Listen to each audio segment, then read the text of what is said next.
Hey guys, welcome back. Today's video, I'm going to be sharing with you how I develop my black and white 35mm and 120 film at home. I've been developing black and white film now for over a year and a half, and I was kind of doing it like half-ass.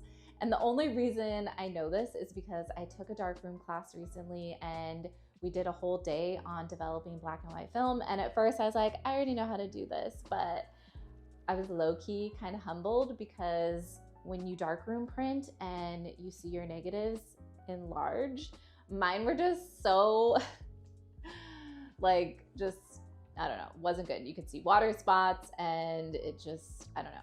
I was skipping a bunch of steps. So now I have learned, and I wanted to share with you guys how I just get flawless, beautiful black and white negatives. So this is how I do it. First thing you want to do is get your film onto the reels, and I did a whole video on how I process C41 film, and I'll just link it so you guys can see more in depth on how to get your film onto reels into a Patterson tank. I use a dark bag. What I really love about processing black and white film is you don't need to heat up any of the chemistry compared to C41. You just need to get it to a cool 68 to 70 degrees, and usually just by storing it in my house, it's already at that temperature, so it's perfect. Once my film is in the tank, I give it a good wash for about 1 minute with just regular tap water from my sink. The developer that I am using today is Kodak D76, and I do a 1-to-1 ratio. So I do 500 milliliters of the developer and then 500 milliliters of water. There's this app that I use, it's called Master Developing app, I'm pretty sure. I will link it. And you just put in the developer you're using, if you're using stock or if you're using 1-to-1, and what film you're using so you know the exact times. So the film that I'm using today is Ferrania P33. That actually is not on the apps, but it is on their website. And their developing time they suggest is 11 minutes. So once I pour the developer into the tank, I will agitate it for the first 30 seconds. And then each minute after that, I will do an agitation of 4 little agitations. I think that's what it's called. I'll just move it around for 4 times.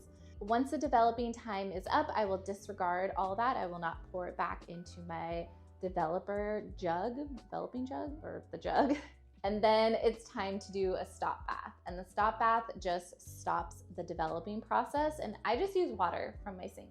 I don't use any like fancy stop baths. I just use water and it does the job. Next, it's time for your fixer. I pour that directly into the tank. I don't do a dilution. You want the full stock fixer.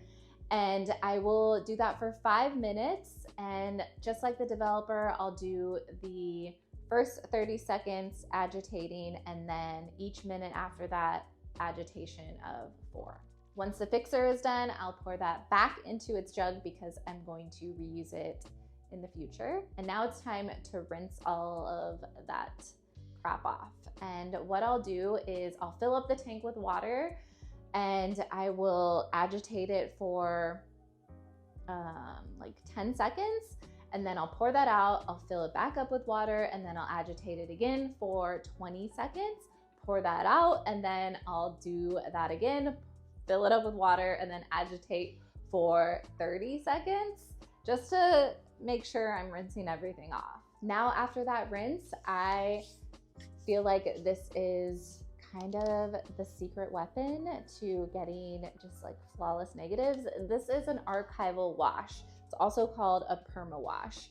And I am not good with like these directions they give you. It says dilute 1 part concentrate to 43 parts water. I just like pour a little bit into my little measuring cup and then fill the rest up with water. Pour this into the tank. I'll do this for 2 minutes, and I'll agitate it for the first whole minute and then just let it sit for the second minute. Once that's done, I just pour it out, and then it is time for the final wash. For the final wash, I will just run my water from my sink into the tank for a full 10 minutes. I know that might seem like a long time, but I just feel like it is the best way to really rinse off all the chemistry off of your negatives. And yeah, I give it a good 10-minute wash. After the 10 minutes, then I take the negatives out of the tank and I dip the negatives into some Kodak Photo Flow. Photo Flow is amazing. I used to not like it because I wasn't mixing it correctly, but it is just heaven sent. I love Photo Flow. I leave the negatives in the Photo Flow for a good 1 minute. And once that 1 minute is done, I'll take the negatives off of the reels and then hang them to dry. I like to give them a good squeegee too, just to ensure there's just like no water spots that are gonna dry on the negatives.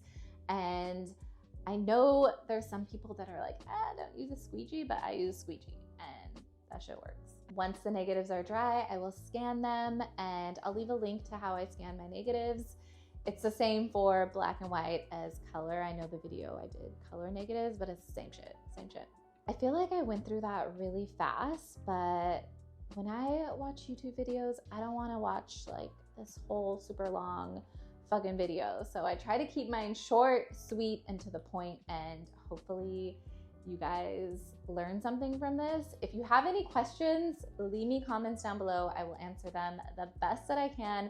But this is my sure shot way to get just flawless, beautiful black and white negatives. They scan amazing. They dark room print amazing. The negatives are just flawless, no water spots, just beautiful. And yeah, that is how I develop my black and white film. I'll see you guys in my next video.